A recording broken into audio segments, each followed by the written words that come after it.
बाकी सारे बेटा पार्टिसिपेंट्स भी आ जाएं तो हम स्टार्ट करते हैं। ठीक है, लेक्चर को कंटिन्यू करेंगे।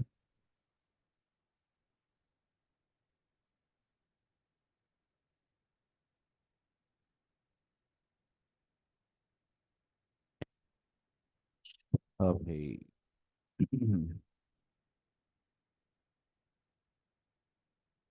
अच्छा बेटा, मुझे बताइएगा कि वॉइस आप लोगों को क्लियर है। वॉइस क्लियर है तो चैट बॉक्स में बताओ ज़रा जल्दी से।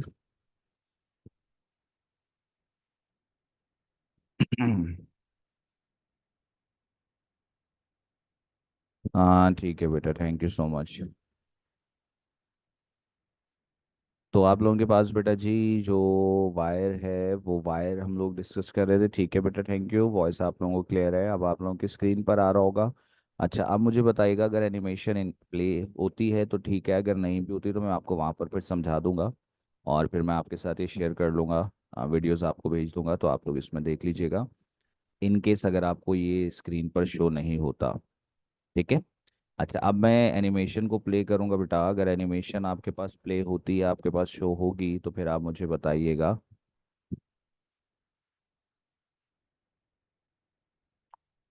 हाँ। अब मुझे बताओ आप लोगों के सामने क्या शो होती हुई नजर आ रही है? एनिमेशन बेटा प्ले होती हुई नजर आ रही है, नहीं आ रही? ओहो।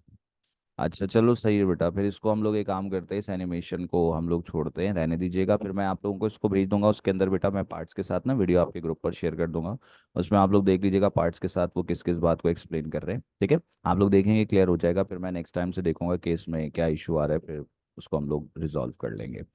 तो खैर, अभी हम लोग बेटा फिर वापसी चलते हैं। आप लोगों के पास जो मैं कह रहा था वायर यूज़ करेंगे हम लोग, जो वायर यूज़ कर रहे थे वो आपके पास थी फॉस्फोरस ब्रॉन्ज की बनी हुई थी। और फॉस्फोरस ब्रॉन्ज बेटा हम लोग इसलिए यूज़ करते हैं ताकि आपके पास जो है वो कंडक्टिविटी वायर की बढ़ा सके। इसकी कुछ प्रॉपर्टीज़ होती हैं, वायर की कंडक्टिविटी ज़्यादा होती है, ये सारी बातें आपको मिल जाएंगी। अच्छा, अब ये आपके पास वायर आ गई थी। ठीक है, वायर आ गई। इसी के साथ एक स्ट्रिप लगी हुई होती है, उसका नाम होता है सस्पेंशन स्ट्रिप। यहाँ पर लगी हुई होगी। ठीक है। अच्छा, कॉनकेव पोल्स हो गए। फिर से जरा रिपीट कर लेते हैं। नॉर्थ फेस हो गया, ये आपके पास साउथ फेस हो गया। इनके पोल्स आपने रखे, कॉनकेव पोल्स रखे। बीच में एक रेक्टेंगुलर कॉइल रखा। फिर ये बेटा आपके पास जो बना हुआ है ना, ये जिसको मैं हाईलाइट कर रहा हूँ, ये आपके पास एक सिलेंडर है। और ये जो सिलेंडर है ये आयरन का बना हुआ एक सिलेंडर होता है। ठीक है, आयरन का बना हुआ सिलेंडर यूज करेंगे हम लोग। और फिर उसके बाद ये वायर थी, यहाँ पर आपके पास स्प्रिंग लगा हुआ है। तो ये सारी कंस्ट्रक्शन होती है गैल्वानोमीटर की। ये फिगर आपको बना के दिखानी होगी बोर्ड के अंदर। और जो सेकंड फिगर आप लोग देख रहे हैं, ये गैल्वानोमीटर का टॉप व्यू दिखाया हुआ है। ठीक है। अब अगर ये वाला जो आप व्यू देख रहे हो ना यहाँ पर बेटा, ये टॉप वाला व्यू जिसको मैं यहाँ पर हाईलाइट से अभी हाईलाइटर से हाईलाइट कर रहा हूँ, यहाँ देखिएगा ये वाला जो व्यू है, ये वाला व्यू अगर आप टॉप से देखेंगे तो आपको ऐसा नजर आएगा, इस तरह से नजर आएगा। ये आपके पास जो सिलेंडर है, सिलेंडर का क्रॉस सेक्शनल एरिया नजर आएगा ऊपर से, सर्कुलर फॉर्म वाला आप लोगों के पास। ठीक है। और ये जो आपके पास पार्ट जा रहा है, ये जिसको मैं हाईलाइट करने वाला हूँ, ये आपके पास रेक्टेंगुलर कॉइल टाइप होगी। तो ये आपके पास टॉप व्यू नजर आएगा, ये इसका टॉप व्यू होगा। ठीक है, ये वाला नॉर्थ फेस है, ये दूसरा वाला साउथ फेस है। मैग्नेटिक फील्ड लाइंस नॉर्थ से निकलेंगी और नॉर्थ से निकल कर ये जा रही होंगी साउथ की तरफ। तो मैग्नेटिक फील्ड लाइंस बेटा आपके पास कुछ ऐसे जाएंगी। याद रखिएगा कि ये वाला आपके पास नॉर्थ फेस है। अब इस बात को जरा हजम करना, ये वाला नॉर्थ फेस है, दूसरा वाला साउथ फेस है। इसके बीच में जैसे ही आप सॉफ्ट आयरन सिलेंडर रख देते हो, तो सॉफ्ट आयरन सिलेंडर का ये वाला जो फेस होता है ये साउथ फेस बन जाता है, और ये वाला जो फेस है वो इसका नॉर्थ फेस बन जाता है। ठीक है, फिर से रिपीट कर रहा हूँ। सॉफ्ट आयरन सिलेंडर रखोगे तो ये वाला फेस बेटा इसका साउथ बनेगा, और ये वाला जो फेस है ये इसका नॉर्थ फेस बन जाएगा। अब मैग्नेटिक फील्ड लाइंस आपको पता है नॉर्थ से साउथ की तरफ जाती हैं, तो नॉर्थ से निकलेंगी और नॉर्थ से साउथ की तरफ जाएंगी। तो ये मैग्नेटिक फील्ड लाइंस है, ध्यान देते जाइएगा। नॉर्थ से निकल रही हैं, साउथ की तरफ जा रही हैं। अब साउथ पर जाके रुक जाएंगी, और सिलेंडर का ये वाला जो पार्ट है ये नॉर्थ बन जाएगा। और जब ये नॉर्थ बनेगा तो फिर लाइन यहाँ से निकलेंगी, और फिर वो जो आपके पास सेकेंड पोल है इसका साउथ, वहाँ तक जाएंगी। तो यहाँ से नॉर्थ से लाइंस निकलेंगी और ऐसे साउथ की तरफ जा रही होंगी। तो फील्ड लाइंस जो बनेगी ना, उसकी फिगर कुछ इस तरह से होगी। अब इस फिगर को भी ध्यान से देखिएगा। एक आपके पास बन गया नॉर्थ और एक आपके पास बन गया साउथ। तो जो मैग्नेटिक फील्ड लाइंस है वो नॉर्थ से साउथ की तरफ जाती है, और लाइंस एक दूसरे को इंटरसेक्ट नहीं करती, ऐसे चल रही होंगी ये फील्ड लाइंस नॉर्थ से साउथ की तरफ। अब इसको जरा इमेजिनेशन इसकी कर लीजिएगा। इस तरह से ये मैग्नेटिक फील्ड लाइन्स आ रही होंगी नॉर्थ से साउथ की तरफ, ये लाइन ऐसे जाएगी। फिर इसके बाद बेटा ये वाली जो लाइन ऐसे जाएगी, सेंटर से कर्व होके ऐसे निकल जाएगी, फिर ये लाइन ऐसे जा रही होगी, यहाँ से ऐसे पास होगी। मैग्नेटिक लाइंस नॉर्थ से साउथ, मैग्नेटिक लाइंस नॉर्थ से साउथ, मैग्नेटिक लाइंस नॉर्थ से साउथ। तो चेक करो ये जो कॉइल के अंदर फील्ड है, ये फील्ड की स्ट्रेंथ आपके पास बढ़ गई। ठीक है, फील्ड की स्ट्रेंथ बढ़ गई, इसीलिए हम लोगों ने सॉफ्ट आयरन सिलेंडर यूज़ किया था ताकि फील्ड की स्ट्रेंथ को बढ़ा सके और मैग्नेटिक फील्ड लाइंस एक दूसरे को इंटरसेक्ट नहीं करती। तो कंस्ट्रक्शन के पार्ट्स देख लीजिएगा, यू शेप मैग्नेट है, पोल्स कॉनकेव है, फिर रेक्टेंगुलर कॉयल है, फिर सॉफ्ट आयरन सिलेंडर है, फिर आपके पास एक सस्पेंशन वायर है, और इसको दोनों एंड से आपने फिक्स किया और एक एंड पर आपने स्प्रिंग को कनेक्ट कर दिया। अब यहाँ तक की बात बेटा क्लियर है तो जल्दी से चैट बॉक्स में क्लियर लिखिएगा, फिर हम लोग आगे चलते हैं। ये इसकी कंस्ट्रक्शन भी हो गई। क्लियर है तो जल्दी से बेटा चैट बॉक्स में क्लियर लिखो, फिर आगे फर्दर मूव कर रहे हैं।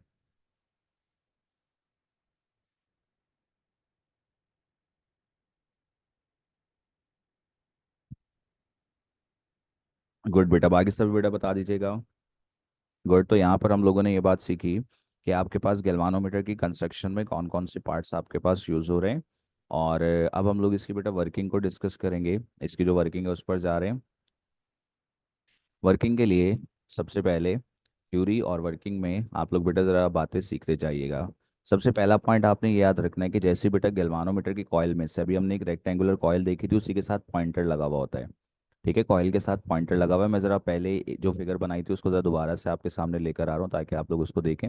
ये वाली जो फिगर थी बेटा, इसमें चेक करो, आपको नज़र आएगा रेक्टेंगुलर कॉइल, और रेक्टेंगुलर कॉइल के साथ, ये हम लोग पहले भी मेंशन कर रहे थे, रेक्टेंगुलर कॉइल है, और ये रेक्टेंगुलर कॉइल के साथ आपको नज़र आ रहा होगा पॉइंटर।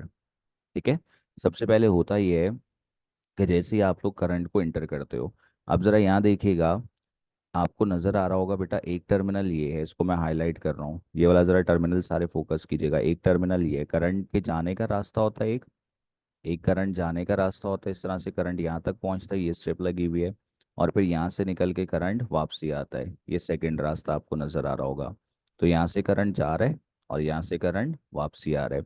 जैसे ही करंट जा रहा होगा तो इस रेक्टेंगुलर कॉयल में से गुजरेगा, जैसे कॉयल में से गुजरता है तो कॉयल रोटेट करती है। जब कॉयल घूमेगी तो चेक करो इसके साथ पॉइंटर लगा हुआ है, ये पॉइंटर कुछ ना कुछ डिफ्लेक्शन शो करेगा। तो आप क्या करते हो, आप इस कॉयल में से करंट को पास करते हो। जैसे ही आप करंट को पास करते हो तो कॉयल रोटेट करती है, और कॉयल के रोटेट करने से पॉइंटर डिफ्लेक्शन शो करता है। और अगर कॉयल रोटेट कर रही है तो बेटा टर्निंग इफेक्ट ऑफ फोर्स हुआ, और इस टर्निंग इफेक्ट ऑफ फोर्स को हम लोग टॉर्क का नाम देते हैं। याद होगा आप लोगों को। तो पहली बात आपने याद रखनी है इसकी वर्किंग में कि आपने बेटा जैसे ही करंट को पास किया, अब पॉइंट पढ़िएगा, यहाँ पर वो कह रहे हैं जैसे ही करंट को पास कर रहे हैं तो आपके पास बेटा कॉयल एक्सपीरियंस कर रही है एक टॉर्क। ध्यान देते जाइएगा, आपने करंट को पास किया, करंट के पास करने पर कॉयल ने एक टॉर्क एक्सपीरियंस किया, और ये जो टॉर्क है इसका एक खास नाम होता है, इस टॉर्क को नाम दे रहे हैं डिफ्लेक्टिंग टॉर्क। डिफ्लेक्टिंग टॉर्क बेटा इसलिए कह रहे हैं क्योंकि जब कॉयल घूमेगी तो गैल्वानोमीटर का जो पॉइंटर है वो डिफ्लेक्शन शो करेगा, और जब पॉइंटर डिफ्लेक्शन शो कर रहा है तो हम इस टॉर्क को नाम दे रहे हैं डिफ्लेक्टिंग टॉर्क का। और इसी टॉर्क की वजह से जो कॉयल है वो क्या कर रही है, रोटेट कर रही है। और जब बेटा कॉयल रोटेट करेगी टॉर्क प्रोड्यूस हो रहा है। तो जिन्होंने चैप्टर 14 पढ़ा उनको याद होगा कि जब कॉयल घूमती है तो उसमें जो टॉर्क प्रोड्यूस होता है उसका फॉर्मूला था बीना कॉस एल्फा। मैग्नेटिज्म में हमने ड्राइव किया था टॉर्क का फॉर्मूला बीना कॉस एल्फा। और जिन्होंने अभी चैप्टर 14 नहीं पढ़ा बेटा वो ये याद कर लेंगे कि जब कॉयल घूमती है तो उसके अंदर जो टॉर्क प्रोड्यूस होता है उसका फॉर्मूला बीना कॉस एल्फा होता है। ठीक है, जिन्होंने नहीं भी पढ़ा वो फॉर्मूला भी याद कर लेंगे, फिर जब आप लोग ड्राइव करेंगे तो आपको क्लियर हो जाएगा। तो याद रखिएगा कि कॉयल के घूमने की वजह से जो टॉर्क है उस टॉर्क को बेटा हम लोग नाम दे रहे हैं डिफ्लेक्टिंग टॉर्क का। ठीक है, ये हो गया आपके पास बीना कॉस एल्फा। अब यहाँ पर आपने नोटेशंस याद रखनी है, जो बी है, बी का नाम क्या है, magnetic flux density. Magnetic flux density का मतलब है strength of magnetic field. Magnetic field line जितनी ज़्यादा होंगी हम लोग कहेंगे बी की वैल्यू उतनी ही ज़्यादा है, तो B is the magnetic flux density. दूसरी नोटेशन बेटा देखिएगा, आई, आई का नाम है current passing through the coil, coil में से आपने करंट को पास करवाया है। फिर इसके बाद तीसरी नोटेशन देखिए, एन, एन आपके पास क्या कहला रहा है, number of turns in the coil. जब हमने कॉयल बनाई थी तो उसके ऊपर बहुत सारे टर्न्स दिए थे, एन उसको रिप्रेजेंट कर रहा है। इसके बाद देखिए अल्फा, अल्फा के बारे में मेंशन क्या किया हुआ है, अल्फा आपके पास एक एंगल है, और ये एंगल बेटा आपके पास किसके दरमियान है, प्लेन ऑफ कॉयल का किसके साथ है, लाइंस ऑफ इंडक्शन के साथ। तो मैग्नेटिक फील्ड का प्लेन के साथ जो एंगल बन रहा होगा वो एंगल आपके पास अल्फा कहला रहा है। ठीक है, तो फिर से रिपीट कर रहे हैं। बी आपके पास क्या है, B is the strength of magnetic field. इसके बाद आई, आई आपके पास क्या है, current passing through the coil. N is the number of turns in the coil. Alpha is the angle which the plane of the coil makes with lines of induction. ये सारी notations चल रही है। Torque का नाम deflecting torque है, क्योंकि coil rotate करेगी और रोटेट करने से पॉइंटर डिफ्लेक्शन शो करेगा। अब बेटा याद रखिएगा, जो फील्ड है वो रेडियल फील्ड है। हमने थोड़ी देर पहले डिस्कस किया कि जो फील्ड है वो आपके पास कैसी है, रेडियल फील्ड है। अब रेडियल फील्ड का मतलब क्या, हम लोग क्या डिस्कस कर रहे थे, ज़रा मेरे साथ याद करना। थोड़ी देर पहले हमने क्या कहा था, यहाँ पर जो फेस है वो आपके पास नॉर्थ फेस है, और यहाँ पर जो फेस था वो आपके पास था साउथ फेस। इसकी भी एनिमेशन है, लेकिन अभी आपके पास एनिमेशन प्ले नहीं हो रही है, तो अभी मैं यहाँ समझा देता हूँ, फिर मैं एनिमेशन दूंगा, उसमें चेक कर लीजिएगा। तो बेटा जब हमने टॉप व्यू देखा था तो आपको इस तरह से नजर आया था सॉफ्ट आयरन सिलेंडर का क्रॉस सेक्शनल एरिया। और फिर मैंने आपसे एक बार डिस्कस की थी कि जैसे ही आप इसको रखोगे मैग्नेटिक फील्ड लाइंस के अंदर, तो ये जो सॉफ्ट आयरन सिलेंडर है इसका ये वाला जो पार्ट है, एक पार्ट इसका बन जाता है यहाँ पर लेफ्ट साइड वाला, ये बन जाएगा साउथ, और राइट साइड वाला ये क्या बन जाएगा, नॉर्थ। अब मैग्नेटिक फील्ड लाइंस ऐसे जा रही थी, मैग्नेटिक फील्ड लाइंस ऐसे जा रही थी, और यहाँ पर साउथ पे जाके रुक जाएंगी। फिर इसके बाद आपके पास क्या होगा, यहाँ से लाइंस निकलेंगी, ऐसे लाइंस जाएंगी। ठीक है, तो ये वाली बात आपको याद होनी चाहिए, थोड़ी देर पहले हम लोग डिस्कस कर रहे थे। अब इससे होता है क्या बेटा, बीच में इस तरह से आपके पास एक रेक्टेंगुलर कॉयल लगी हुई थी। अब ये जो रेक्टेंगुलर कॉयल लगी हुई थी बेटा, जब ये रोटेट करेगी तो रेडियल फील्ड से फ़ायदा ये होता है कि इसके रोटेट करने पर हमेशा जो एंगल होता है वो 0 डिग्री रहता है। अब जैसे आपके पास ये कॉयल है, इसमें चेक करो कि सिर्फ एक ही लाइन पास होगी। फोकस करना बेटा इसमें, क्या बात कह रहे हैं, यहाँ से एक लाइन जाएगी, वो कॉयल में से पास होगी, जब कॉयल में से पास होगी तो एंगल 0 डिग्री बनेगा। अब अगर ये कॉयल रोटेट भी हो जाएगी तब भी उसमें से एक ही लाइन पास होगी। अब ज़रा चेक करते हैं इसका मतलब क्या है, जब कॉयल रोटेट कर गई, अगर कॉयल रोटेट कर जाएगी तो आपके पास जो है वो ऐसे कुछ फिगर बन जाएगी कॉयल के रोटेशन से। लेकिन अभी भी इसमें से बेटा एक ही लाइन पास होगी, ऐसे लाइन एक ही पास होगी। जब एक ही लाइन पास होगी तो अल्फा की जो वैल्यू है वो हमेशा 0 डिग्री होगी। यहाँ पर भी चेक करो, ऐसे लाइन जा रही है, वो इस कॉयल में से ऐसे पास हो रही है प्लेन ऑफ कॉयल के साथ, तब भी एंगल कितना है, 0 डिग्री। तो याद रखिएगा कि हम लोग जो सॉफ्ट आयरन सिलेंडर यूज़ करते हैं उससे फील्ड रेडियल हो जाती है, और रेडियल फील्ड से फ़ायदा ये होता है कि अल्फ़ा की वैल्यू 0 डिग्री है। तो जब मैं आपको एनिमेशन दूंगा उसके अंदर आप लोग बेटा इस बात को देखेंगे, उसमें इस बात को शो किया हुआ है कि जैसे आपके पास कॉयल रोटेट कर रही होगी तो हमेशा जो एंगल की वैल्यू है वो 0 डिग्री ही रहेगी। तो ये पॉइंट याद कर लीजिएगा कि जब आपके पास फील्ड रेडियल होता है तो अल्फ़ा की वैल्यू 0 हो जाएगी, और जब अल्फ़ा की वैल्यू बेटा 0 हो जाएगी तो चेक कीजिए डिफ्लेक्टिंग टॉर्क का फॉर्मूला क्या बन गया, BINA। क्योंकि कॉस 0 है और आप सबको पता है कि कॉस 0 की वैल्यू हमारे पास 1 होती है। तो यहाँ पर बेटा जब कॉस 0 रखेंगे तो cos 0 is equals to 1। Deflecting torque का फॉर्मूला हो गया बीना। तो बात को ज़रा शॉर्ट करके दोबारा से रिव्यू करो। आपने कॉयल में से करंट पास करवाया, करंट पास करवाया, कॉयल रोटेट करेगी, रोटेट करेगी तो इसका मतलब है टॉर्क है। इस टॉर्क की वजह से पॉइंटर डिफ्लेक्शन शो कर रहा है। हमने इस टॉर्क को नाम दे दिया डिफ्लेक्टिंग टॉर्क का, और डिफ्लेक्टिंग टॉर्क का फॉर्मूला हो गया बेटा बीना कॉस एल्फा। सबकी नोटेशन लिखो, फिर बताओ रेडियल फील्ड है, एल्फा की वैल्यू 0, डिफ्लेक्टिंग टॉर्क dt आपके पास बराबर हो गया बीना, इक्वेशन नंबर 1 का नाम दिया। यहाँ तक की बात क्लियर है तो जल्दी से चैट बॉक्स में बेटा क्लियर लिखिए, फिर आगे मूव कर रहे हैं। हाँ जल्दी से चैट बॉक्स में क्लियर लिख दीजिएगा, यहाँ तक की बात समझ में आ गई, क्लियर लिखिए फिर आगे मूव करेंगे। तो जो टॉर्क है बेटा, इस टॉर्क का नाम रखा है डिफ्लेक्टिंग टॉर्क। चलो भाई जल्दी जल्दी से बेटा चैट बॉक्स में बता दीजिएगा, फिर आगे मूव कर रहे हैं। करंट पास करवाया, करंट पास करवाया, कॉयल ने रोटेशन की और कॉयल रोटेट कर रही है तो डिफ्लेक्टिंग टॉर्क प्रोड्यूस हो रहा है। डिफ्लेक्टिंग टॉर्क का फॉर्मूला बीना कॉस एल्फा था। अल्फा की वैल्यू बेटा 0 डिग्री है। ठीक है, गुड बेटा। अल्फा की वैल्यू 0 डिग्री है तो हमने कहा कि आपके पास डिफ्लेक्टिंग टॉर्क बीना के बराबर हो गया। गुड बेटा, आगे मूव करते हैं। अब इसके बाद ये एक टॉर्क प्रोड्यूस हो गया। अच्छा अब याद रखिएगा बेटा, जैसे ही आपके पास कॉयल रोटेट करती है तो हमारे पास वायर लगी हुई थी, और वो जो वायर लगी हुई है उस वायर के साथ एक सस्पेंशन स्ट्रिप थी, यानी कि वायर जो है वो सस्पेंड हुई हुई थी, ऊपर एक सस्पेंशन स्ट्रिप थी। ठीक है, तो जैसे ही बेटा आपके पास कॉयल घूमती है, अब इस तरह से ज़रा इसको इमेजिन करो कि आपके पास ये रेक्टेंगुलर कॉयल बनी हुई है, ये रेक्टेंगुलर कॉयल बनी हुई है, इसका एक एंड ऊपर की तरफ आपके पास है, ठीक है, वायर का ये कॉयल बना रहा हूँ, कॉयल का मतलब है इसके अंदर बहुत सारे टर्न्स आपने दे दिए इस तरह से। तो इमेजिनेशन कर लीजिए बेटा, इस तरह से बहुत सारे आपने टर्न्स दे के रेक्टेंगुलर कॉयल बना ली। और ये जो रेक्टेंगुलर कॉयल है ये ऊपर से फिक्स है आपके पास, यहाँ पर यहाँ से फिक्स थी, और फिर यहाँ पर हमने क्या कहा था, आपके पास एक स्प्रिंग होगा और ये वाला एंड भी इसका फिक्स कर दिया। अब आप एक बात सोचिए, इसके साथ पॉइंटर लगा हुआ था, जैसे ही कॉइल घूमेगी तो जो वायर लगी हुई है इस वायर के अंदर ट्विस्ट आएंगे। और इसी के साथ यहाँ पर एक स्ट्रिप लगी हुई होती है, उस स्ट्रिप का नाम होता है सस्पेंशन स्ट्रिप। ठीक है, यहाँ पर स्ट्रिप लगी हुई होती है, उस स्ट्रिप का नाम है सस्पेंशन स्ट्रिप। तो जैसे ही कॉइल घूमेगी तो कॉइल के घूमने पर बेटा ये जो सस्पेंशन स्ट्रिप है इसके अंदर आपके पास ट्विस्ट आते जाएंगे, इसके अंदर आपके पास ट्विस्ट आएंगे। तो अब आप ये कह लीजिए सस्पेंशन स्ट्रिप में ट्विस्ट आएंगे, या आप ये कह लीजिए कि वायर में ट्विस्ट आएंगे, वायर में भी ट्विस्ट आएंगे, सस्पेंशन स्ट्रिप में भी ट्विस्ट आएंगे, किसी भी एक में कह लीजिए। तो जैसे डिफ्लेक्टिंग टॉर्क प्रोड्यूस होता है बेटा, तो आपके पास जो सस्पेंशन स्ट्रिप है उसमें बहुत सारे ट्विस्ट आते हैं, और जब उसके अंदर ट्विस्ट आएंगे तो एक अपोजिंग टॉर्क प्रोड्यूस होता है, और उस अपोजिंग टॉर्क का नाम आपके पास होता है रीस्टोरिंग टॉर्क। तो याद रखिएगा, एक आपके पास है डिफ्लेक्टिंग टॉर्क और एक आपके पास होता है रीस्टोरिंग टॉर्क। जैसे अगर आपके पास एक वायर है, इमेजिनेशन कीजिए ये एक फिक्स सपोर्ट है, और फिक्स सपोर्ट के साथ आपने क्या किया, एक वायर के एंड को बांध दिया, ये वाला एंड आपने बांध दिया, ये वाला एंड आपके पास फ्री है। और अब सोचो ज़रा, आप इस वायर को जो है वो बहुत सारे टर्न्स देते हो, इसको घुमाते हो, तो जैसे आप घुमा के छोड़ोगे तो वो दोबारा से उसी पोजीशन पर वापसी आ जाएगा। तो ये वाली एग्जाम्पल इमेजिन कर लीजिएगा, वायर का एक एंड फिक्स कर दिया, दूसरा एंड फ्री है, और इस वायर को फिर आप क्या करोगे, बहुत सारे टर्न्स दोगे, घुमाओगे। जैसे टॉवल आपके पास होता है, टॉवल का एक एंड आप फिक्स कर दो, दूसरा एंड से उसको घुमाते जाओ, घुमाते जाओगे, उसके अंदर बहुत सारे बल आएंगे, बहुत सारे टर्न्स आएंगे, और जैसे आप उसको छोड़ोगे तो ट्विस्ट की वजह से वो दोबारा ओरिजिनल पोजीशन को रीगेन करेगा। तो इसी तरह से बेटा जब ये कॉइल घूम रही होती है तो डिफ्लेक्टिंग टॉर्क है, इसकी वजह से वायर में बहुत सारे क्या आएंगे, ट्विस्ट आएंगे, और जैसे ही ट्विस्ट आएंगे तो एक और अपोजिंग टॉर्क प्रोड्यूस होगा, और उस अपोजिंग टॉर्क का नाम आपके पास होता है रीस्टोरिंग टॉर्क। ठीक है, तो एक टॉर्क था जिसका नाम है डिफ्लेक्टिंग टॉर्क, और एक टॉर्क है जिसका नाम है रीस्टोरिंग टॉर्क। और एक और बात लिखी हुई है कि restoring torque is directly proportional to, पढ़िए जरा क्या लिखा हुआ है, एंगल ऑफ ट्विस्ट यानी कि थीटा।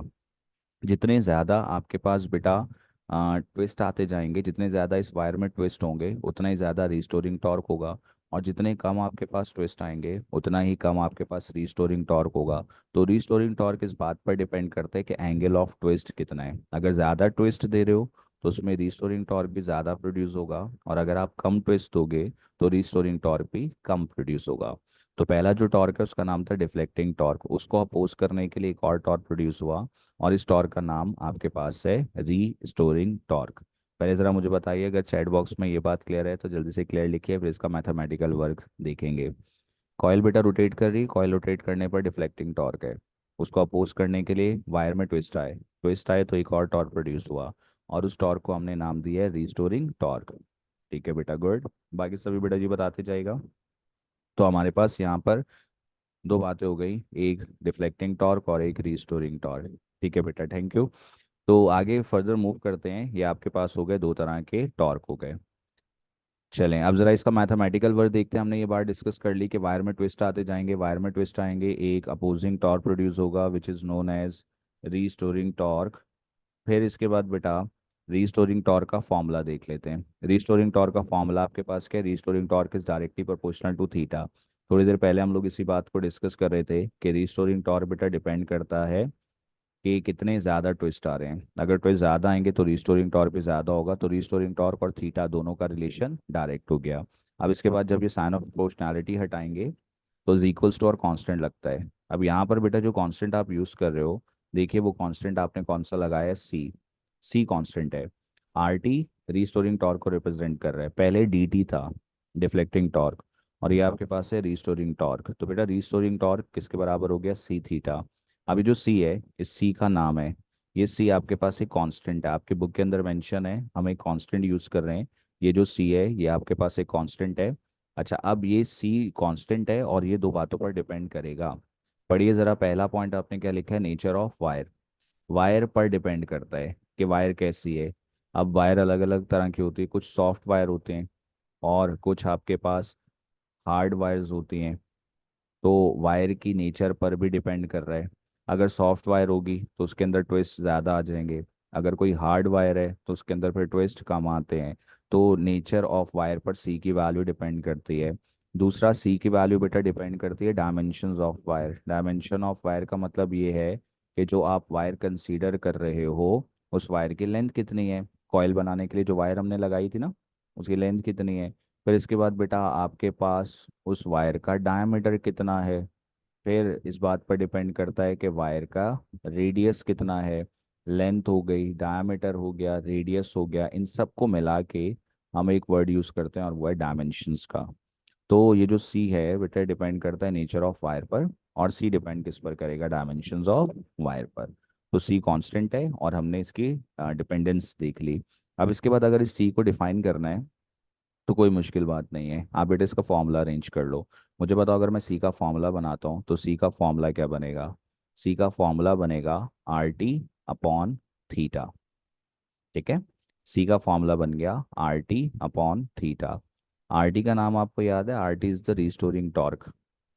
मेरे साथ ज़रा नोटेशन दिमाग में बिठाइए। आर टी का नाम था रिस्टोरिंग टॉर्क, और थीटा आपके पास ट्विस्ट है। और याद रखिएगा बेटा जितने ट्विस्ट आएंगे ऊपर उतनी डिफ्लेक्शन शो होती जाएगी। ठीक है, जितने ट्विस्ट आएंगे उतनी डिफ्लेक्शन शो होती जाएगी। तो आर टी आपके पास रिस्टोरिंग टॉर्क है, थीटा ट्विस्ट कह लीजिए, डिफ्लेक्शन कह लीजिए। तो हम लोग सी को डिफाइन करते हैं कि C is the restoring torque to produce unit deflection. फिर से रिपीट कर रहा हूँ, C is the restoring torque to produce unit deflection. एक डिफ्लेक्शन के लिए जितना रिस्टोरिंग टॉर्क चाहिए होगा वो सी है, और सी एक कांस्टेंट होता है। तो C is the restoring torque to produce unit deflection. अब ये डेफिनेशन अगर आप लोग देखेंगे तो पढ़िए ज़रा, हमने यहाँ पर क्या मेंशन किया। सी की डेफिनेशन बेटा लिखी, और सी की डेफिनेशन आप क्या कह रहे हो, C is the restoring torque to produce unit deflection. यहाँ पर मेंशन किया it is the torque required to produce unit होगा, unit deflection in the suspension step. तो ये ज़रा थोड़ा सा इनकम्प्लीट है, ये आप लोग ज़रा याद कर लीजिएगा बेटा। हम लोग कह रहे हैं it is the torque required to produce unit deflection. यहाँ पर यूनिट डिफ्लेक्शन का वर्ड लिख देंगे। ठीक है, unit deflection in the suspension strip. तो सस्पेंशन स्ट्रिप में यूनिट डिफ्लेक्शन प्रोड्यूस करने के लिए आप कहोगे जो टॉर्क जो कांस्टेंट है वो सी आपके पास आ गया। ठीक है, तो C is the restoring torque to produce unit deflection. अब जरा मुझे बताइए, यहाँ तक की बात भी क्लियर होगी तो जल्दी से चैट बॉक्स में क्लियर लिखिएगा, फिर आगे जाएंगे। दो तरह के टॉर्क हैं, एक डिफ्लेक्टिंग था, एक रिस्टोरिंग है। डिफ्लेक्टिंग टॉर्क का फॉर्मूला आया, उसको नाम दिया इक्वेशन नंबर 1, और रिस्टोरिंग टॉर्क का जो फॉर्मूला है इसको नाम दे दिया इक्वेशन नंबर 2। क्लियर है तो बेटा जल्दी से चैट बॉक्स में क्लियर लिखिए, फिर आगे फर्दर मूव कर रहे हैं। गुड बेटा, बाकी सब भी जरा जल्दी से बता दीजिएगा। सी ए कांस्टेंट है, और इसको डिफाइन हमने किया, it is the restoring torque to produce unit deflection. तो ये एक तरह का रिस्टोरिंग टॉर्क है बेटा जो यूनिट डिफ्लेक्शन के लिए चाहिए होगा। ठीक है, बाकी सब भी स्टूडेंट्स गुड बेटा, जिन्होंने बता दिए, जो रह गए बेटा वो भी बता दीजिए। बात क्लियर है तो फिर मैं आगे मूव करूंगा। हमारे पास दो इक्वेशंस आ गई हैं, एक आपके पास बेटा डिफ्लेक्टिंग टॉर्क है और एक आपके पास रिस्टोरिंग टॉर्क की है। डिफ्लेक्टिंग टॉर्क के लिए फॉर्मूला बना बीना, और रिस्टोरिंग टॉर्क के लिए फॉर्मूला बना आपके पास सी थीटा। ठीक है बेटा, गुड। अब आगे चलते हैं और नेक्स्ट बात को हम लोग डिस्कस करेंगे। अब बेटा याद रखिएगा कि जैसे जैसे आपके पास डिफ्लेक्टिंग टॉर्क बढ़ता है, न्यूटन साहब ने कहा था हर एक्शन का रिएक्शन होता है। तो जैसे जैसे बेटा डिफ्लेक्टिंग टॉर्क की वैल्यू बढ़ती चली जाती है, आपके पास जो रिस्टोरिंग टॉर्क है वो भी बढ़ता चला जाएगा। तो आप लोग ज़रा चेक कीजिए, यहाँ पर हमने ये बात लिखी है कि डिफ्लेक्टिंग टॉर्क बेटा रोटेशन की वजह से, और रिस्टोरिंग टॉर्क जो है वो उसको अपोज कर रहा होगा। तो जैसे जैसे डिफ्लेक्टिंग टॉर्क बढ़ता जाएगा, रिस्टोरिंग टॉर्क की वैल्यू भी बढ़ती चली जाएगी। और जब दोनों टॉर्क बढ़ेंगे तो फिर बेटा एक ऐसी स्टेज आएगी जहाँ पर रिस्टोरिंग टॉर्क और डिफ्लेक्टिंग टॉर्क एक दूसरे को बैलेंस कर देंगे। ठीक है, याद रखिएगा जब कॉइल रोटेट कर रही होती है तो डिफ्लेक्टिंग टॉर्क है, वायर में ट्विस्ट आ रहे हैं तो रिस्टोरिंग टॉर्क है। डिफ्लेक्टिंग टॉर्क बढ़ेगा तो रिस्टोरिंग टॉर्क भी बढ़ता चला जाएगा, और फिर एक वक्त आएगा कि दोनों एक दूसरे को बैलेंस कर देंगे। याद रखिएगा जब एक दूसरे को बैलेंस करते हैं तो इस पोजीशन का एक नाम होता है, और इस पोजीशन को बेटा हम लोग नाम देते हैं इक्विलिब्रियम पोजीशन। एमसीक्यू में ये बात पूछी जाती है। लेक्चर तो हमारे पास सेक्शन सी के रिस्पेक्ट से इंपॉर्टेंट है, लेकिन एमसीक्यू में बात पूछी जाती है कि इक्विलिब्रियम पोजीशन पर बताइए कौन सा टॉर्क बड़ा होता है, कौन सा टॉर्क छोटा होता है, या दोनों बराबर होते हैं। तो याद रखिएगा जब इक्विलिब्रियम पोजीशन होगी तो दोनों टॉर्क एक दूसरे को बैलेंस करेंगे। जितना डिफ्लेक्टिंग टॉर्क है उतना ही रीस्टोरिंग टॉर्क होगा। और जब दोनों टॉर्क एक दूसरे को बैलेंस कर देंगे तो अब जो कॉयल है वो फर्दर रोटेट नहीं होगी बल्कि रुक जाएगी। तो आपने देखा है कि बेटा जब कभी भी गैल्वानोमीटर की स्क्रीन पर जैसे ही आप वायर के एंड्स को कनेक्ट करोगे, इस तरह से हम लोग डिस्कस कर रहे थे, एक आपके पास नेगेटिव था, दो आपके पास पॉजिटिव है, यहाँ पर स्क्रीन है, यहाँ पर ये पॉइंटर है। मान लीजिए आपने सर्किट की वायर्स को यहाँ कनेक्ट किया, कनेक्ट करोगे, पॉइंटर एक जगह जाके रीडिंग शो कर देगा। वो रीडिंग शो करने का मतलब ये होता है, पॉइंटर के रुकने का मतलब ये होता है कि अंदर जो दोनों टॉर्क है वो एक दूसरे को बैलेंस कर रहे हैं। जब दोनों टॉर्क एक दूसरे को बैलेंस कर देंगे तो आपके पास कॉइल फर्दर रोटेट नहीं करेगी, पॉइंटर रुक जाएगा, रीडिंग शो हो जाएगी। ठीक है, तो रीडिंग शो होने का मतलब है दोनों टॉर्क ने एक दूसरे को बैलेंस किया। अब बेटा जब दोनों टॉर्क एक दूसरे को बैलेंस करेंगे तो मैथमेटिकल वर्ड देखिएगा, डिफ्लेक्टिंग टॉर्क बराबर हो गया रिस्टोरिंग टॉर्क के। डिफ्लेक्टिंग टॉर्क की जगह उसका फॉर्मूला लिखो, डिफ्लेक्टिंग टॉर्क का फॉर्मूला है बीना। और रीस्टोरिंग टॉर्क की जगह उसका फॉर्मूला लिखो, उसका फॉर्मूला है सी थीटा। तो देखते जाएगा, deflecting torque is equals to restoring torque. Deflecting torque बीना के बराबर, रीस्टोरिंग टॉर्क सी थीटा के बराबर। अब हम लोग यहाँ से एक काम करेंगे बेटा, हम आई को अलग कर लेंगे। और चेक करो, जब आप आई को अलग कर रहे हो तो आई को अलग करने पर आपके पास फॉर्मूला क्या बना। यहाँ से आई अलग करो, बी एन ए वहाँ जाके डिवाइड हो गया। तो क्या बन गया, C upon B N A into theta. अब बेटा जो सी एस का नाम था, आपके पास एक कांस्टेंट है। ठीक है, सी कांस्टेंट है, B strength of magnetic field है। अब पूरी बात को दिमाग में बिठाइए, हमने पूरे एक्सपेरिमेंट में यू शेप मैग्नेट को चेंज नहीं किया, तो मैग्नेटिक फील्ड की वैल्यू कांस्टेंट है, सी भी कांस्टेंट है, बी की वैल्यू कांस्टेंट है। जब आपने कॉयल बनाई तो उस पर बहुत सारे टर्न्स दिए थे, अब हमने टर्न्स को भी कम ज़्यादा नहीं किया, एक ही दफ़ा कॉयल बनाई, टर्न्स उतने ही हैं उसके पूरे आपके पास वर्किंग के अंदर। एन नंबर ऑफ टर्न्स ये भी कांस्टेंट है। ए एरिया ऑफ कॉयल है, कॉयल का एरिया वो भी आपके पास कांस्टेंट है। तो सी भी कांस्टेंट है, बी भी कांस्टेंट है, एन भी कांस्टेंट है, ए भी कांस्टेंट है। और अगर ये सारे कांस्टेंट है बेटा तो हम इसको लिख सकते हैं कि ये क्या बनेगा, I is equals to constant, I is equals to constant, और साथ में लगेगा आपके पास थीटा। ठीक है, I is equals to constant into theta. और फिर अगर आप इज इक्वल्स टू और कांस्टेंट हटाओगे तो आपको पता है इज इक्वल्स टू और कांस्टेंट हटाने पर साइन ऑफ प्रोपोर्शनैलिटी आएगा। तो I is directly proportional to theta बन गया। आई किसको रिप्रेजेंट कर रहा है बेटा, आई रिप्रेजेंट कर रहा है अमाउंट ऑफ करंट को। और थीटा किसको रिप्रेजेंट कर रहा है, तो थीटा रिप्रेजेंट करता है डिफ्लेक्शन को। और आपको ये बात पता है कि गैल्वानोमीटर के अंदर अगर करंट ज़्यादा पास करवाओगे तो डिफ्लेक्शन भी ज़्यादा होगी, और अगर करंट कम पास करवाओगे तो डिफ्लेक्शन भी कम होगी। तो पॉइंटर यहाँ पर जो डिफ्लेक्शन बेटा शो करेगा, ज़्यादा करंट होगा तो ज़्यादा डिफ्लेक्शन शो करेगा, और अगर कम करंट होगा तो कम डिफ्लेक्शन शो करेगा। तो amount of current is directly proportional to deflection. तो ये आप लोगों के पास गैल्वानोमीटर की वर्किंग है। अब बोर्ड में सवाल क्या आता है, बोर्ड में सवाल आता है गैल्वानोमीटर को डिफाइन करो। आप उसको डिफाइन कर दोगे, हमने उसकी डेफिनेशन सीखी। बोर्ड में सवाल आता है फिर आप इसकी कंस्ट्रक्शन करो, कंस्ट्रक्शन भी आप कर लोगे, कंस्ट्रक्शन भी मैंने आपके साथ डिस्कस की। फिर बोर्ड में सवाल आता है कंस्ट्रक्शन करके इसकी फिगर बनाओ, फिगर जो मैंने आपको दिखाई थी यू शेप वाली, वो वाली फिगर आप बनाओगे। फिर उसके बाद आपको लिखनी होती है इसकी वर्किंग, आप इसकी वर्किंग भी लिखोगे, वर्किंग के साथ प्रिंसिपल बता दीजिएगा इसका। ठीक है, प्रिंसिपल भी हमने पढ़ा था कि एक रेक्टेंगुलर कॉयल बना के मैग्नेटिक फील्ड में रखेंगे तो वो टॉर्क एक्सपीरियंस करेगा। और फिर वर्किंग और प्रिंसिपल के बाद वो कहते हैं ये प्रूफ करके दिखाइए कि current is directly proportional to deflection. तो definition, construction, figure, working principle, और शो करके दिखाइए current is directly proportional to deflection. तो गैल्वानोमीटर में आपने ये बात सीखी है कि जितना ज़्यादा करंट होगा डिफ्लेक्शन उतनी ज़्यादा होगी। ये बात मैथमेटिकली हमने प्रूफ किया। तो अब अगर यहाँ तक की बात आप लोगों को क्लियर हो गई है बेटा तो चैट बॉक्स में क्लियर लिख दीजिएगा। ये इस चैप्टर का पहला बड़ा क्वेश्चन सेक्शन सी के लिए कंप्लीट हो गया। ठीक है, तो अगर क्लियर है तो क्लियर लिख दीजिए, और अगर कोई क्वेश्चन है तो आप लोग चैट बॉक्स में लिख दीजिए, फिर हम सेकंड इसके पार्ट की तरफ मूव करेंगे। क्लियर है तो बेटा ज़रा जल्दी से चैट बॉक्स में क्लियर लिख देना। ठीक है बेटा, गुड। बाकी सब भी बता दीजिएगा। इसकी बेटा मैंने आप लोगों के साथ जो है वो पीडीएफ आप लोगों के ग्रुप्स पर शेयर कर दी थी, ताकि आप लोगों का जो है वो लिखने का टाइम बच जाए।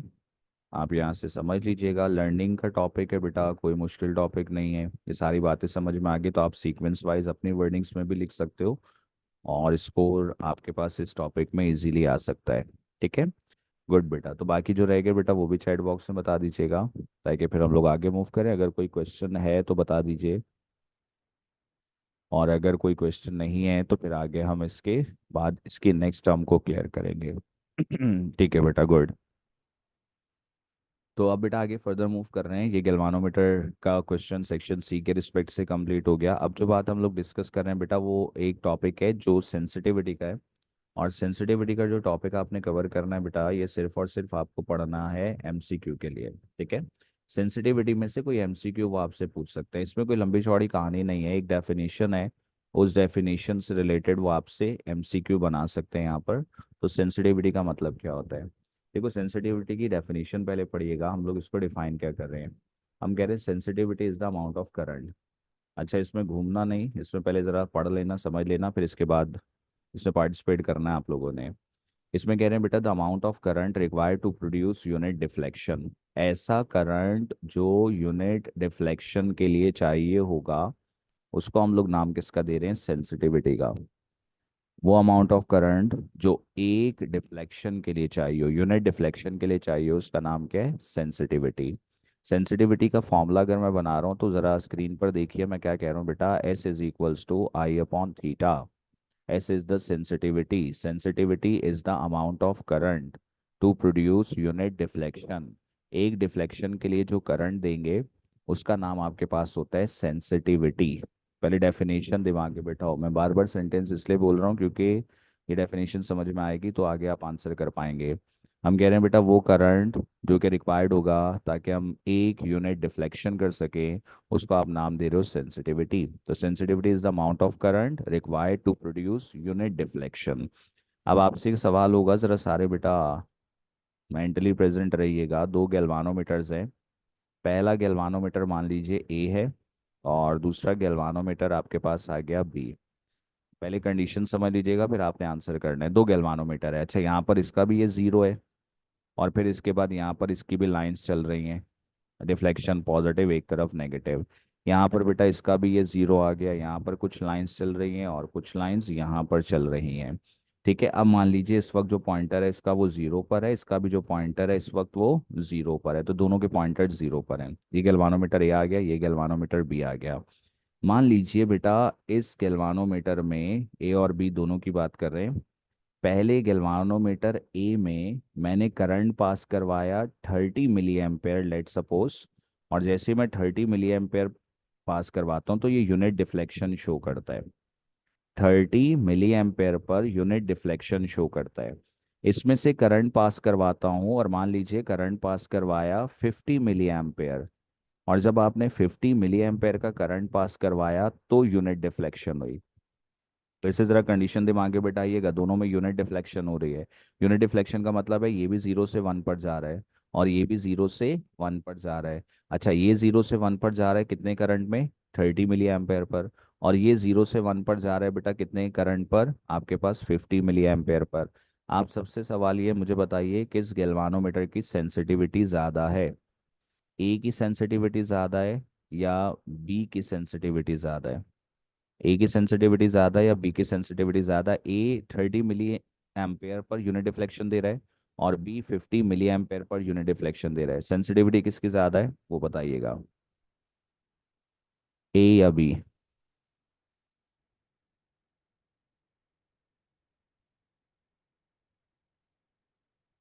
हाँ भाई, तुम लोगों ने आंसर करना है बेटा। अच्छा, एक आंसर आया बी। बी की सेंसिटिविटी ज़्यादा है। मैंने आपसे कहा था ए में यूनिट डिफ्लेक्शन के लिए वो 30 mA पर यूनिट डिफ्लेक्शन दे रहा है। बी बेटा आपके पास 50 mA पर यूनिट डिफ्लेक्शन दे रहा है।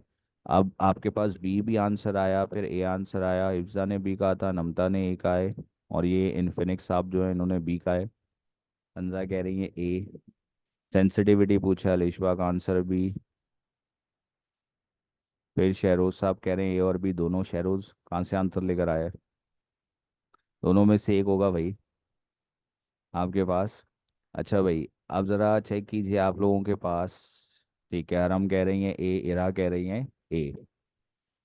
चेक करते हैं कि इसका आंसर होगा क्या। मैंने आपसे क्या कहा था? मैंने पहले ही कहा था बेटा इसमें घूमिएगा नहीं, पहले ज़रा बात को क्लियर कर लीजिएगा। हम लोग क्या कह रहे हैं, ए को जो मैंने करंट दिया था, अब इसका करेक्ट आंसर देखते हैं ए है या बी है। देखो, ए को आपने यूनिट डिफ्लेक्शन के लिए करंट दिया 30 मिली एम्पेयर, और बी को आप यूनिट डिफ्लेक्शन के लिए करंट दे रहे हो 50 मिली एम्पेयर।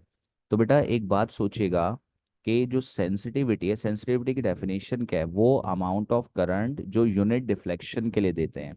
अब ए को यूनिट डिफ्लेक्शन के लिए करंट दे रहे हो 30 मिली एम्पेयर, और बी को यूनिट डिफ्लेक्शन के लिए करंट दे रहे हो 50 मिली एम्पेयर।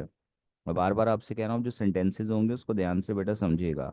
ए को करंट दिया यूनिट डिफ्लेक्शन के लिए 30, बी को करंट दिया यूनिट डिफ्लेक्शन के लिए 50। इसका मतलब जो बी है वो यूनिट डिफ्लेक्शन के लिए ज़्यादा करंट ले रहा है, और ए यूनिट डिफ्लेक्शन के लिए एज कम्पेयर टू बी कम करंट ले रहा है। तो बी को जब आप चेक करोगे तो बी की सेंसिटिविटी ज़्यादा है, क्योंकि सेंसिटिविटी तो अमाउंट ऑफ करंट है। Sensitivity is the amount of current to produce unit deflection. तो जो बी वाला है वो एक डिफ्लेक्शन के लिए ज़्यादा करंट ले रहा है, और जो ए है वो एक डिफ्लेक्शन के लिए कम करंट ले रहा है। तो अगर ये यूनिट डिफ्लेक्शन के लिए, बी की बात कर रहा हूँ, बी यूनिट डिफ्लेक्शन के लिए ज़्यादा करंट ले रहा है, तो बेटा उसकी सेंसिटिविटी भी ज़्यादा है। Sensitivity is the amount of current to produce unit deflection. इसकी एक डिफ्लेक्शन हो रही है 50 मिली एम्पेयर पर, इसकी एक डिफ्लेक्शन हो रही है 30 मिली एम्पेयर। तो बी जो है वो यूनिट डिफ्लेक्शन के लिए ज़्यादा करंट ले रहा है, सेंसिटिविटी ज़्यादा है। ए जो है वो यूनिट डिफ्लेक्शन के लिए कम करंट ले रहा है, सेंसिटिविटी कम है। तो सेंसिटिविटी याद रखो क्या, amount of current to produce unit deflection. सिर्फ यहाँ तक की बात समझ में आए तो जल्दी से चैट बॉक्स में क्लियर लिखिएगा, फिर आगे जाएंगे। तो डिसाइड ये हुआ कि इसके अकॉर्डिंग बी की सेंसिटिविटी ज़्यादा है, क्योंकि उसको यूनिट डिफ्लेक्शन के लिए करंट ज़्यादा चाहिए। तो जल्दी से मुझे बताइए बेटा चैट बॉक्स में, क्या ये वाली बात क्लियर हुई? क्योंकि इसके बाद अभी मैं सेंटेंस चेंज करूंगा। जिसको यूनिट डिफ्लेक्शन के लिए करंट ज़्यादा चाहिए होगा उसकी सेंसिटिविटी भी ज़्यादा होगी। गुड, तो ये बात आप लोगों ने बताई चैट बॉक्स के अंदर कि आप लोगों को क्लियर है। ठीक है बेटा, अब आगे जाएंगे। अब दूसरा जो सेंटेंस बोल रहा हूँ इसको अज़म कीजिएगा। हम लोगों ने ये बात डिस्कस की कि जो बी है उसकी सेंसिटिविटी ज़्यादा है, और sensitivity is the amount of current. अच्छा, अब जो बी है उसकी सेंसिटिविटी ज़्यादा है, लेकिन वो कम सेंसिटिव है। अब ये जो सेंटेंस बेटा मैं बोल रहा हूँ इसको दिमाग में बैठाइए। मैं आपसे क्या कह रहा हूँ कि बी की सेंसिटिविटी ज़्यादा है, बी की सेंसिटिविटी ज़्यादा है। और अगर सेंसिटिविटी ज़्यादा है तो इसका मतलब ये है कि वो कम सेंसिटिव है। अब ये बात मेजॉरिटी स्टूडेंट को बेटा नहीं समझ में आती, इसको हजम करने में टाइम लगता है। पहले आप लोग भी दिमाग में बिठाइए। मैं आपसे कह रहा हूँ सेंसिटिविटी ज़्यादा तो कम सेंसिटिव है, और अगर ए की बात करेंगे तो ए की सेंसिटिविटी कम है, सेंसिटिविटी कम है। और इसकी जब सेंसिटिविटी कम है तो बेटा ये ज़्यादा सेंसिटिव है, ज़्यादा सेंसिटिव है। सेंसिटिविटी कम है तो ज़्यादा सेंसिटिव है। अब ये दो बातें दिमाग में बैठाइए। बी के बारे में क्या कह रहे हैं? हम कह रहे हैं बी की सेंसिटिविटी ज़्यादा है। Sensitivity is the amount of current to produce unit deflection.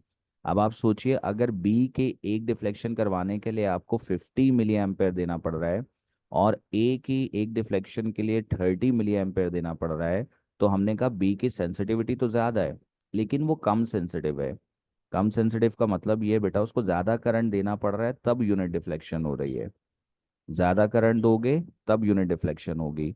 और बी की अगर आप बात करोगे तो बी को आप कम करंट दे रहे हो, तब उसकी यूनिट डिफ्लेक्शन हो गई। फिर से दिमाग में बैठाइए, आज आइडिया बनाओ दिमाग में क्या कह रहा हूँ। बी वाला जो है उसके यूनिट डिफ्लेक्शन के लिए करंट ज़्यादा दे रहे हैं, सेंसिटिविटी ज़्यादा है। ए की यूनिट डिफ्लेक्शन के लिए करंट कम दे रहे हैं, सेंसिटिविटी कम है। लेकिन जो ए है वो ज़्यादा सेंसिटिव है, थोड़े से करंट पर उसने क्या किया, यूनिट डिफ्लेक्शन दे दिया। और बी को करंट ज़्यादा देना पड़ा तब जाके उसने यूनिट डिफ्लेक्शन दिया है। तो मैं आपसे क्या कह रहा हूँ कि अगर किसी की सेंसिटिविटी ज़्यादा होगी तो वो कम सेंसिटिव होगा, और अगर आपके पास सेंसिटिविटी कम है तो बेटा वो ज़्यादा सेंसिटिव होगा।